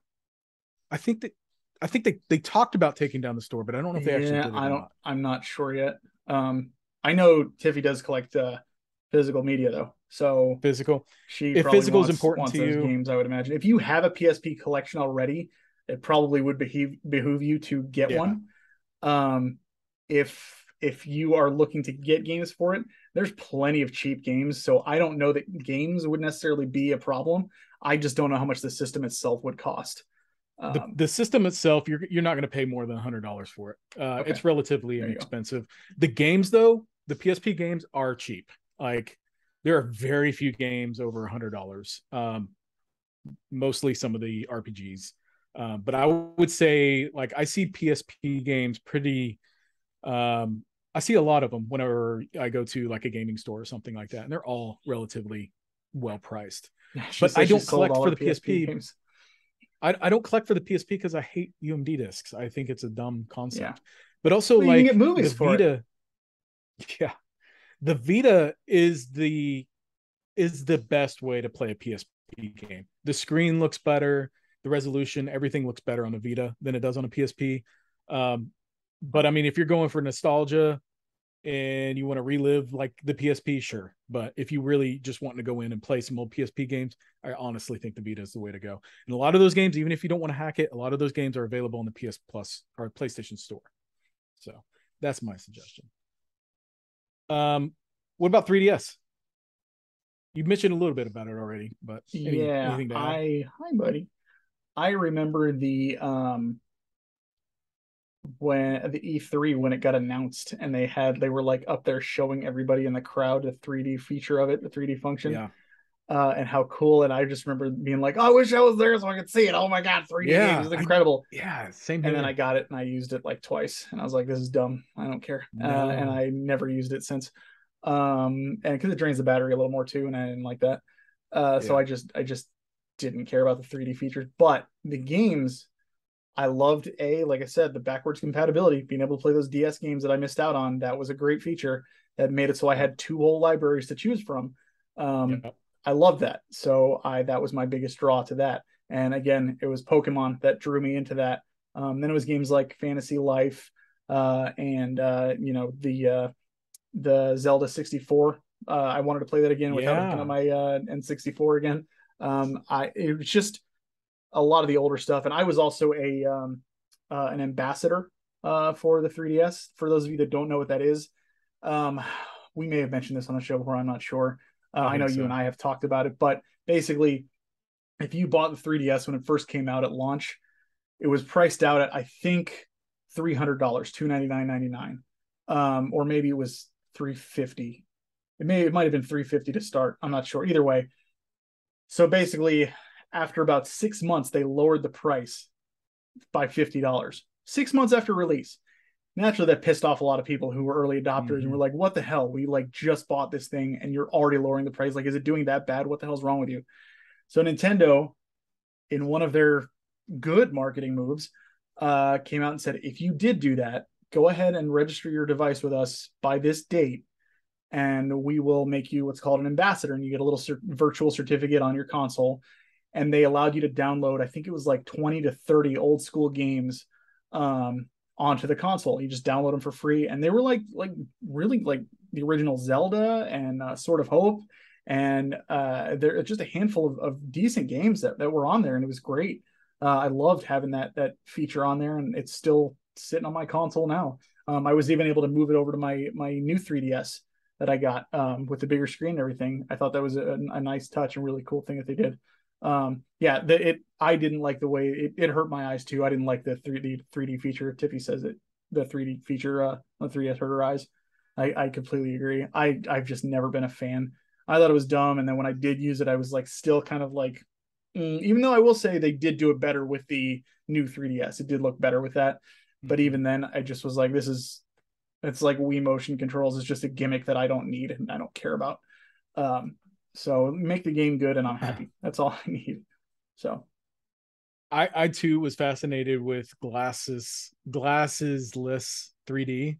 That concept was just super fascinating to me, and I just wanted to try it, you know.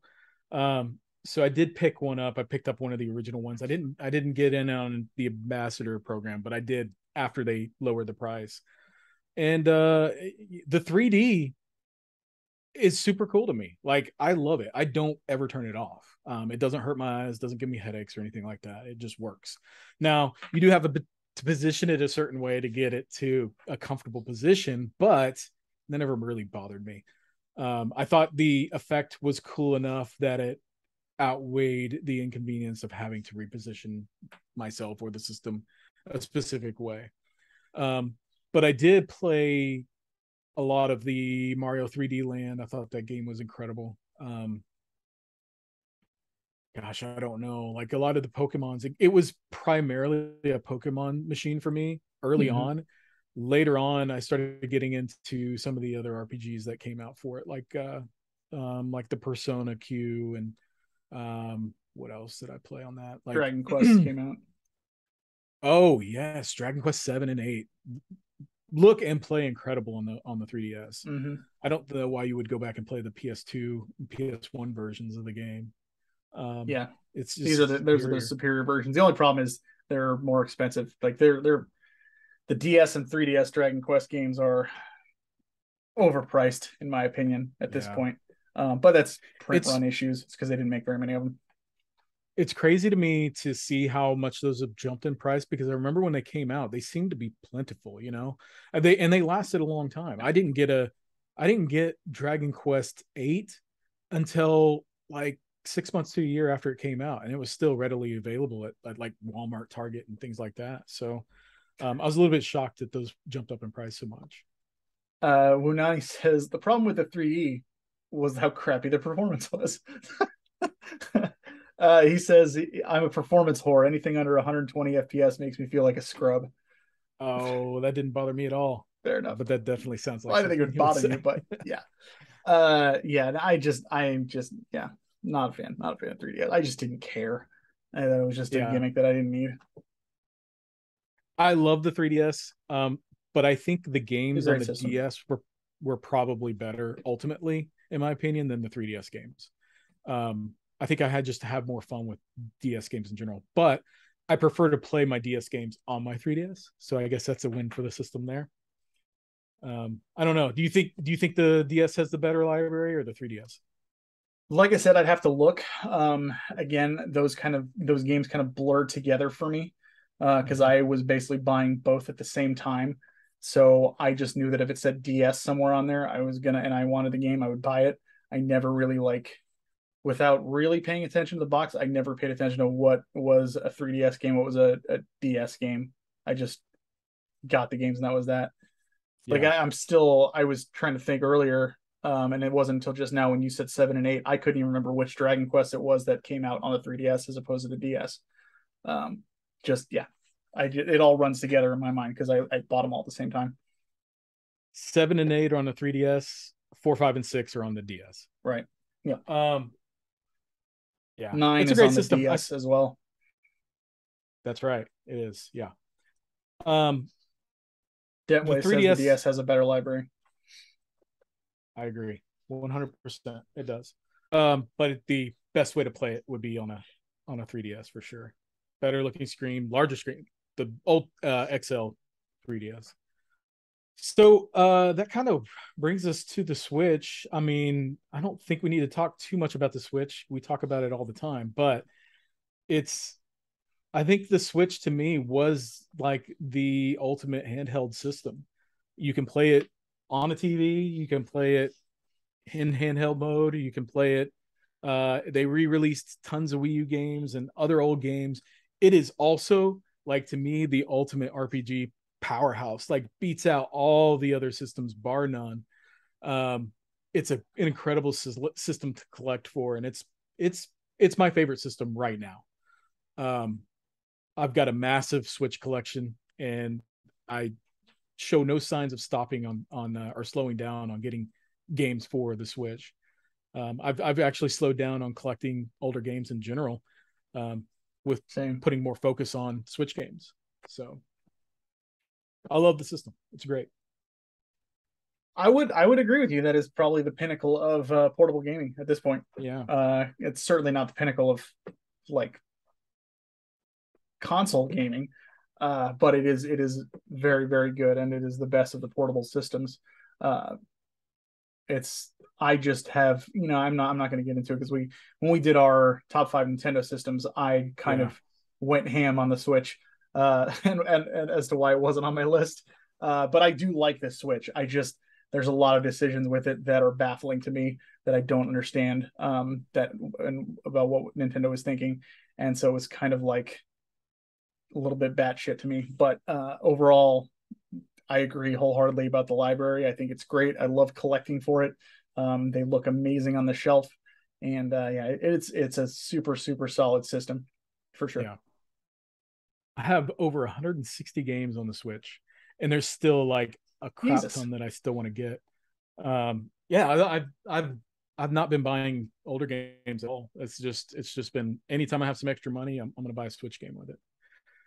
You probably tell that by looking at my library. If you ever get on the Switch and look at what I've been playing recently, it's a hodgepodge of just randomness, man. Um, yeah. you just got to So finish one of them. I did. I finished Castlevania Circle of the Moon just That's right. recently. That's right. Um, so I mean, I want to round this out where we started in the Steam Deck and how excited I am for that. And when I was saying like I think it's going to change my perspective on gaming, like I already have a pretty decent size Steam collection, but I see myself purchasing a lot more digital games going forward. Namely because like I'm still going to buy Switch games. Switch games that's still a thing I'm going to do, but I've already gotten away from buying PlayStation, Xbox games in general because they always come out later, on the service for free, Yeah. And it kind of defeats the purpose of having a disc-based game. Also, like all those disc-based games need massive updates anyway, so you have to be online to play them anyway. So, and then also like those games go on sale digitally all the time, and they're super cheap, and it's just I'm not driven to want to collect physical versions of these newer systems. And I know this is a topic we've covered before, but it's true. It's killed my passion for wanting to collect, and I think that's also why I've gone heavy with the Switch because it's a little bit different. Um, so I think it may sway like where I play some of those heavy hitter AAA titles, like the Elden Rings or any of the other big games that come out. I see myself purchasing them on Steam going forward, so that way I will actually get to them and play them. So it's super exciting to me, and I can't wait to get mine. And believe me when I say I'm going to like exhaust everything that I could possibly do that with that thing with emulation and trying out different games from my Steam library and things like that. And I'll definitely have more to report on once that time comes. But I'm super excited for it. There you go. I So don't have a that Steam Deck. I have no interest in getting one anytime soon. I know you Heavy didn't. That's why I discount. didn't That's what ask. I'm waiting for. Heavy Yeah, discount. The last Steam product that I bought, which was the Steam Link, where you can play your computer games on your TV garbage. through wireless link, I bought when it was discounted to $5. So Me fingers too. crossed. That's what I'm waiting on. I I don't think still that's going think to I happen. overpaid for it. The Steam Deck's been out No, it's since the doing beginning really of the well. year. It's apparently really solid and running really well. So I haven't heard I'm glad to anything hear it. negative about it. Yeah. I'm glad to hear it.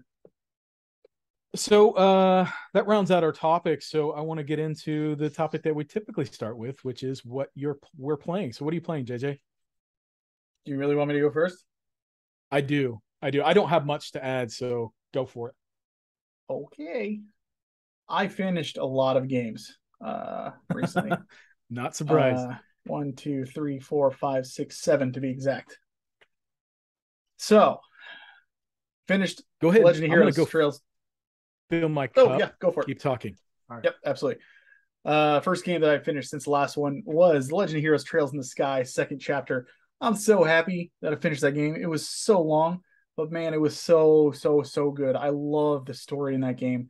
I can't wait to play the third one. I'm a little curious as to how it's good. The second one kind of like wrapped things up pretty nicely, so I'm interested to see what they do with the third one. But it was a wonderful experience, and I really enjoyed the game. It dragged on a little bit at times, but I love the cast of characters. I love the art style, and I'm a big fan of old school Super Nintendo games. That's exactly how it feels when playing. So it's a wonderful game. If you ever get the chance to play any of the Trails in the Sky games, I highly recommend them. Also, Teenage Mutant Ninja Turtles: Shredder's Revenge.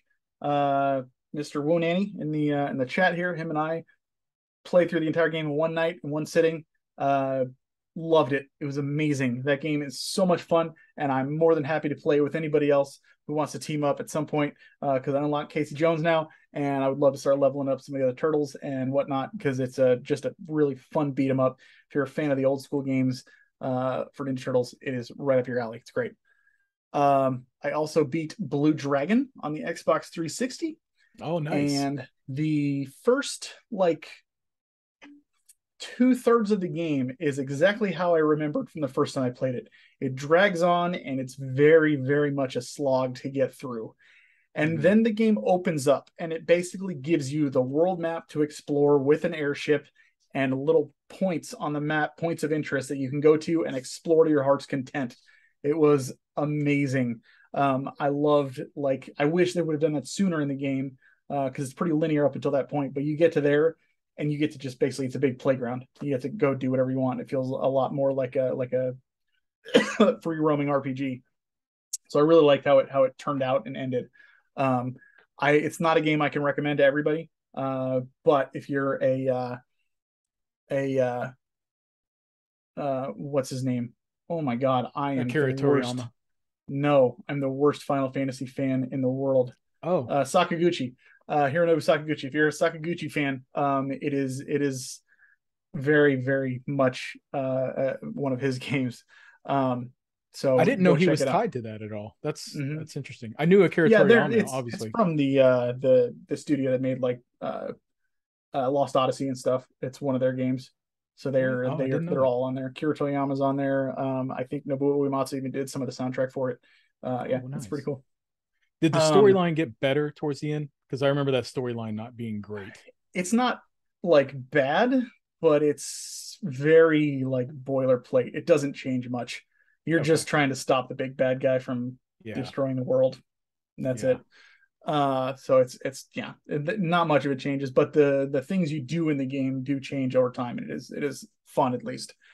Um, Hitman, I also played through. I did not do like a ton of side stuff, but I played through the main missions once and got through. I was worried that I was going to have to use a guide because I was like, there's going to be so much to figure out and stuff. But that game is so like open ended and allows you so many different ways to tackle the objectives. I thought it was just so wonderfully done. I had a blast with it, and I definitely want to check out Hitman 2 at some point, so I can continue on with that because I really, really liked the gameplay in that.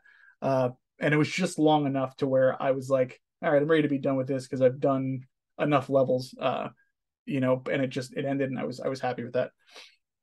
Uh, then I also beat Final Fantasy Legend 3. I played it on the Switch, and I have been wanting to finish that for a while because it is the third game in the Final Fantasy Legend trilogy that I had not beaten yet, and now I've beaten all three of them, and I really liked it because this one was the most story heavy of the three that like actually like had characters with names, and like it just felt like a more complete game.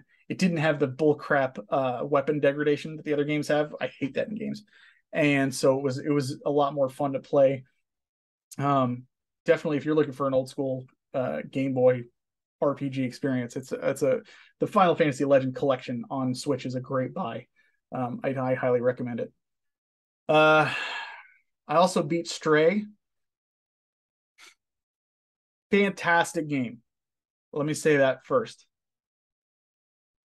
I won't spoil anything, but the end wrecked me. Like wrecked me. And it's not because you're automatically gonna go like, oh my god, the cat dies.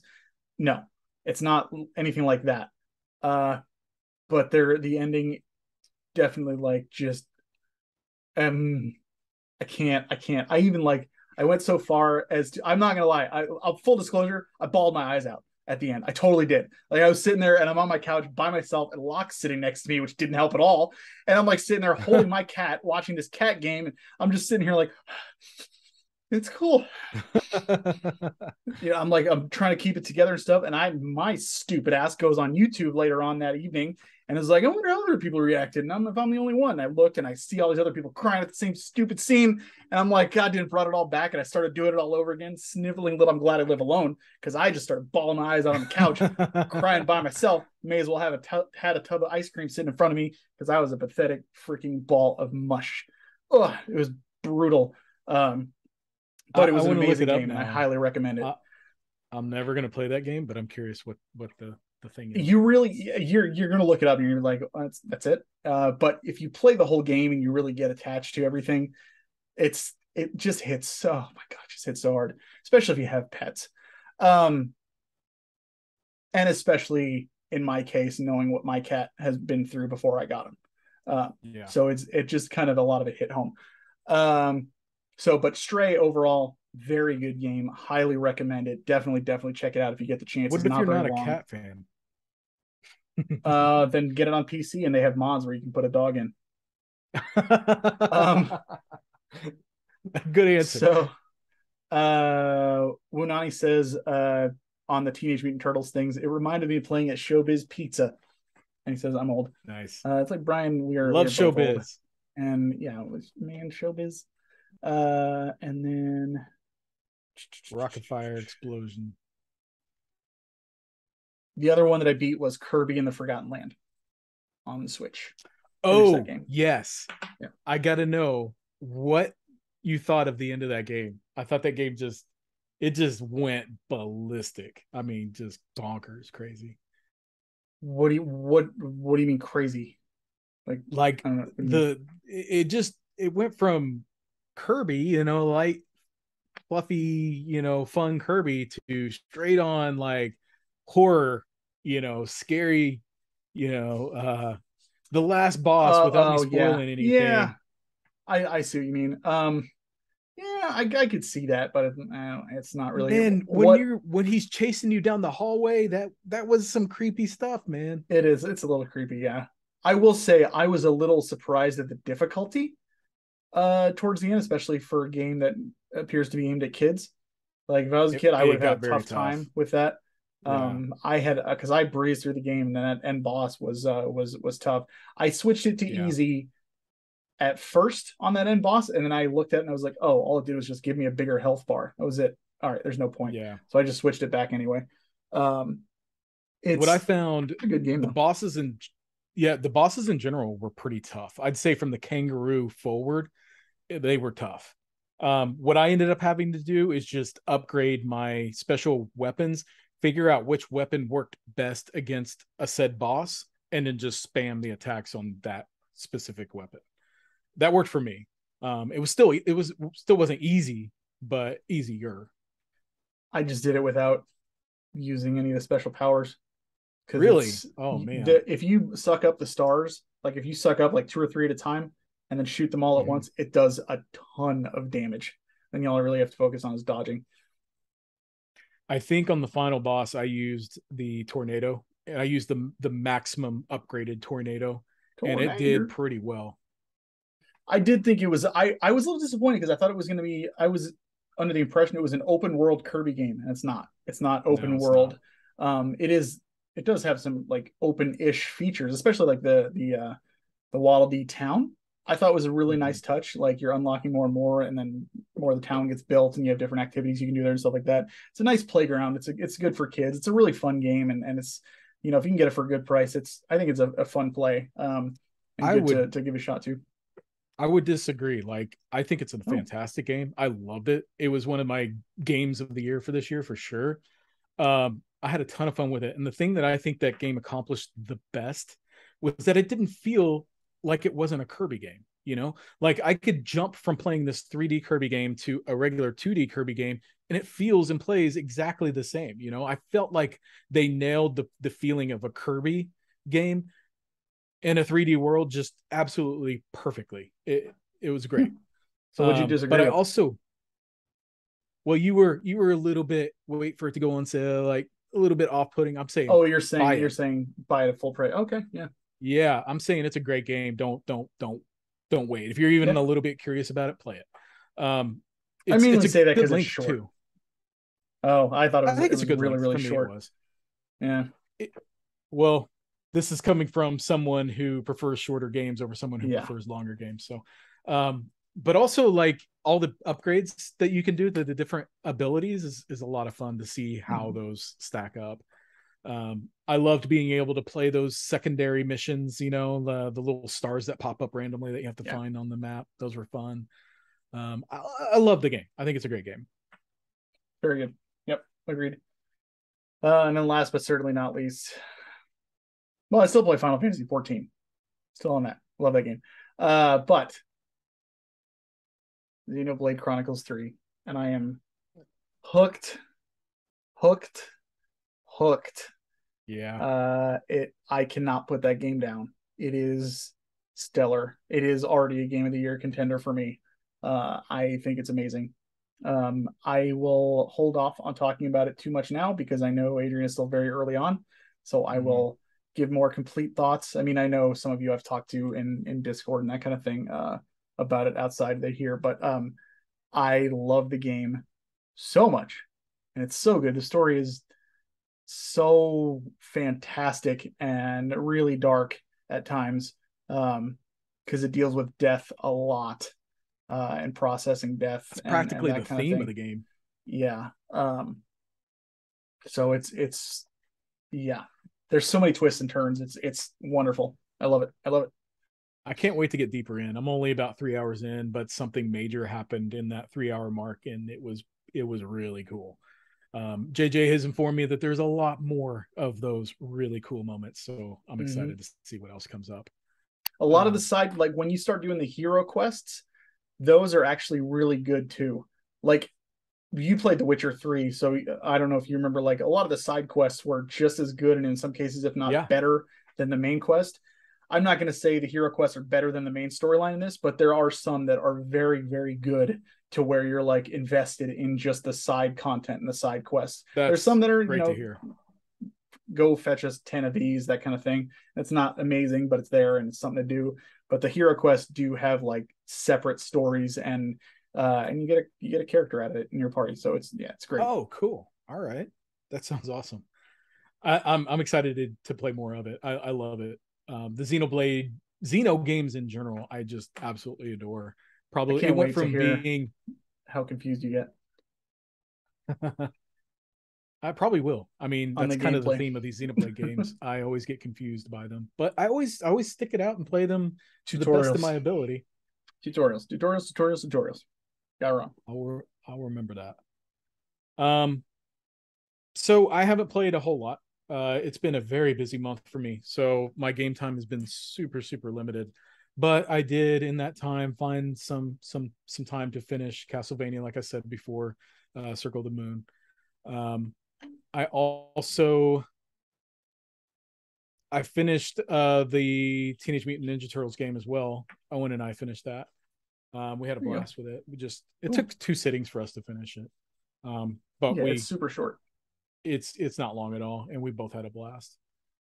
And what else did I play? The Live Alive. I've been playing that, and Mm.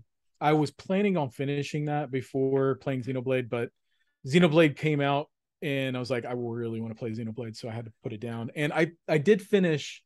The good thing about Live Alive though is it's not like a big continuous story. It's several Yeah, segmented stories. chunks. I Yep. finished two of those stories, and they were both Cool. phenomenal.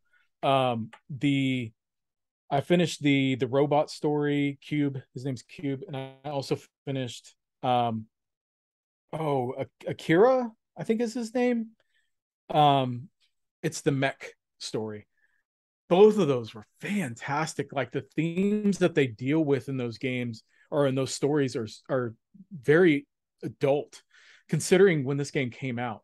Like if game came out in the U.S., um, I think it would be a instant hit classic game. It's that good. The storytelling is great. Like not very many games in that time period when this game came out deal with these themes in such a way that is as effective as it is.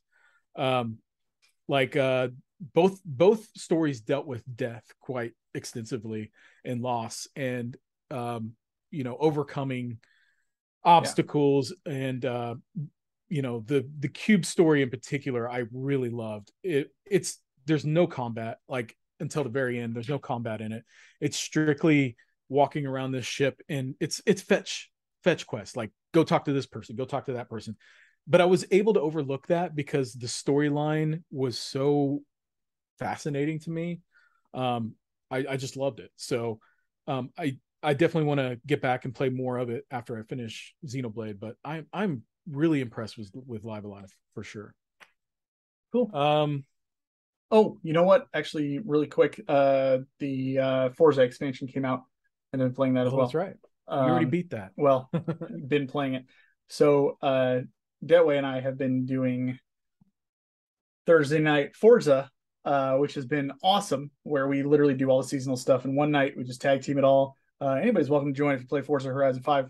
It's a really good time. But yeah, the Hot Wheels expansion came out, super fun, gorgeous, but I think we 100%ed it in less than a week. Like everything's done. It's like there's seasonal stuff that added to it. There's like 2 challenges on there that we do every week now, but it's I mean I'm done with it. There's like now I'm just like what now?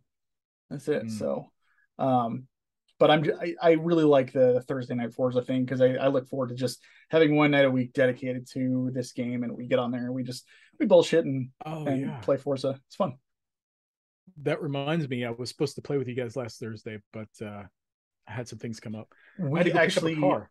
we couldn't. I Oh, know okay, like I was done and off by about 9, and he we started to play, and then there was some server issues on the game, and he had to be up early the next morning anyway. So we ended up not getting to play together last week. So we just did the stuff separately anyway. So, but tomorrow night, cool. which will be Thursday night, we will be on. Should be. Okay, I should hopefully be able to get on, and I will. You're playing Forza again? Is it just Forza every Thursday Mm-hmm.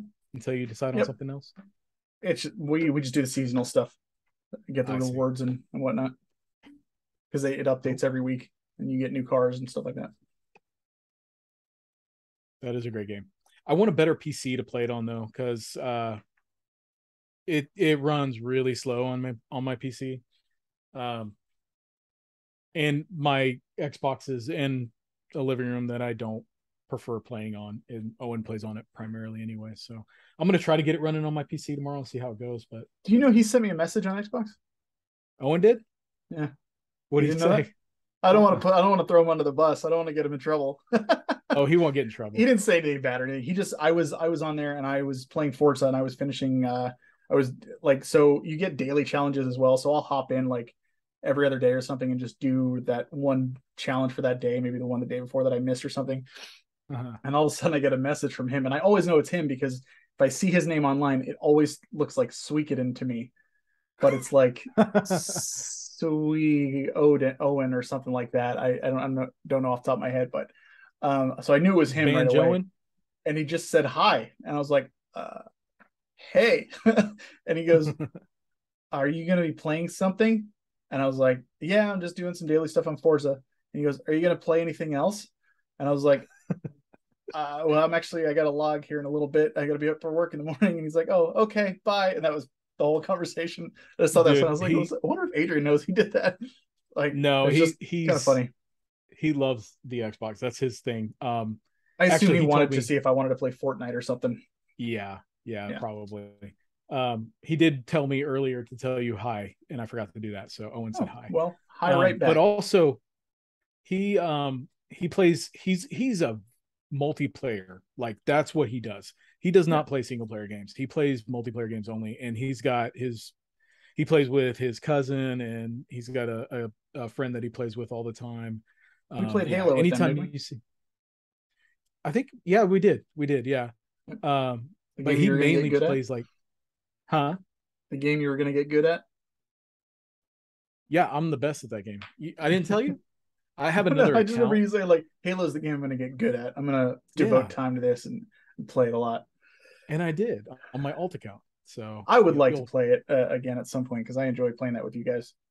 it was So, fun. Yeah, we should yeah. totally do that. I'm all for that.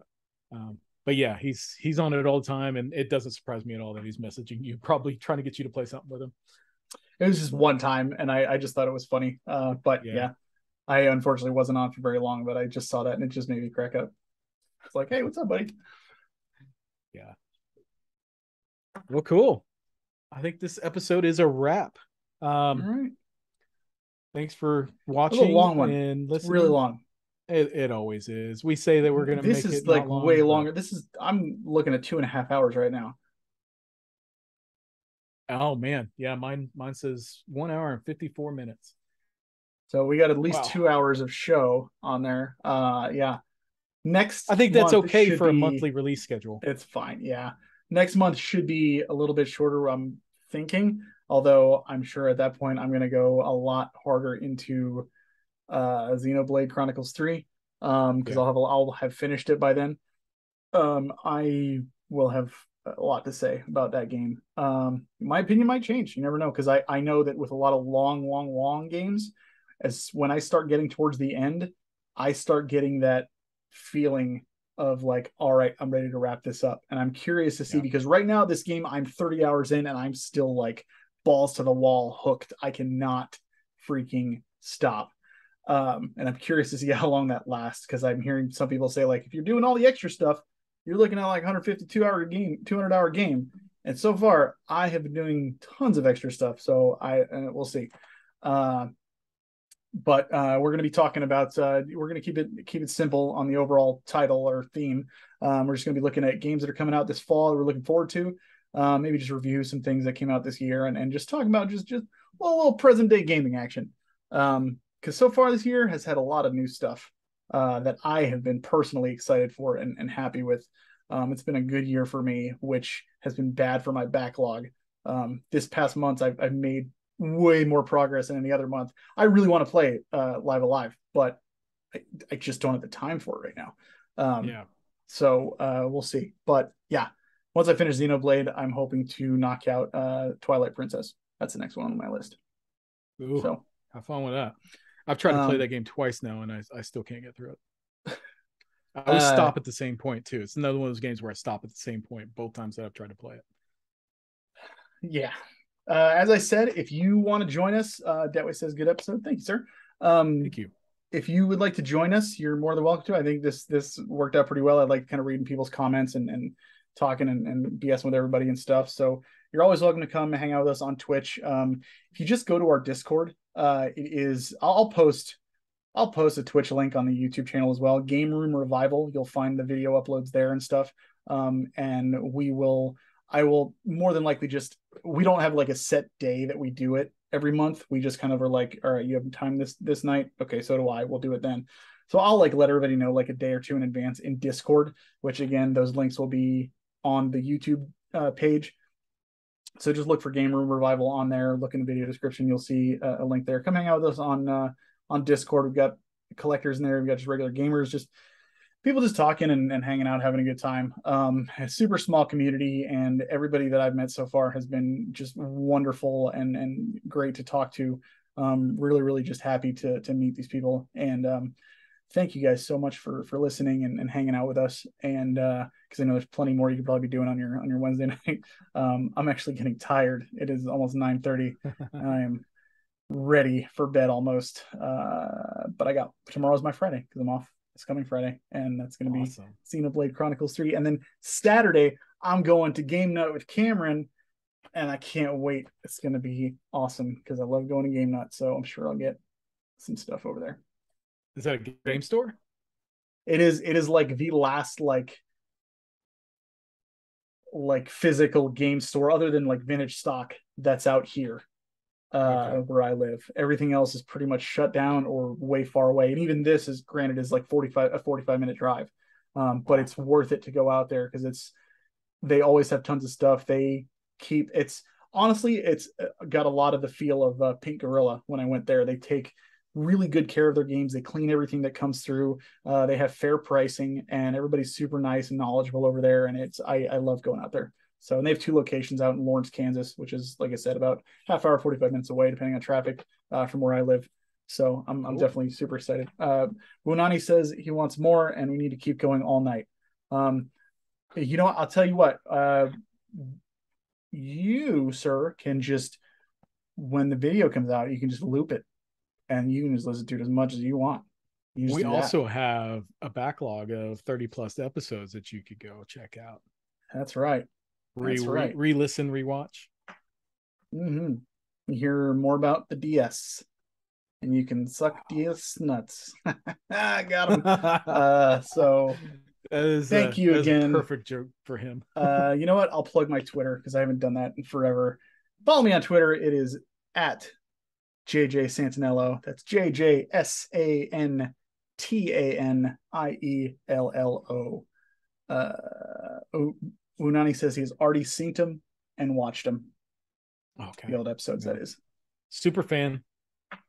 He is very much he's like me. Like if he's got like a show that has like a ton of episodes, he will just game on one monitor and just have it on the other one. That's the way to do it. That's how we watch our shows like crazy. I listen to podcasts that way. I've watched The Office so many times through going that way. Superstore is another one. I love that show so much. Yeah. Anyway, I try. In fact, I tried the other night. I was sitting down watching Beetlejuice, the old Beetlejuice cartoons. I rented that from the library. I was watching Beetlejuice cartoons while playing Xenoblade, and I couldn't do both, man. Like it was either one or the other, and I was constantly doing this. I'm like, and I put Xenoblade away to watch Beetlejuice. So, yeah, I'm not a multitasker whatsoever, but that's interesting. Key and Peele is very good. Yes, it's amazing.